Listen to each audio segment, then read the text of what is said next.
Situé à 500 mètres sous terre dans l'est de la France, le centre d'enfouissement de déchets doit permettre de gérer à long terme les déchets radioactifs issus du retraitement des combustibles usés des centrales nucléaires françaises.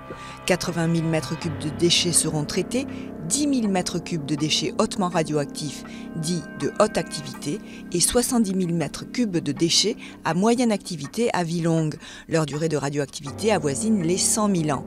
Les déchets vitrifiés arrivent en train de l'usine de La Hague sur la zone de déchargement où ils sont contrôlés.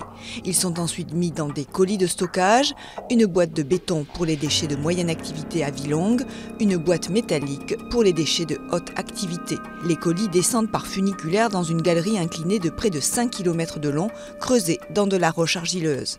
Ils sont ensuite acheminés par une navette automatisée jusqu'à leur zone de stockage. Les déchets de moyenne activité à vie longue sont empilés par couches dans une zone spécifique. Les autres sont stockés dans des alvéoles longues d'une centaine de mètres. Un robot pousseur enfonce les colis jusqu'au bout de cette alvéole.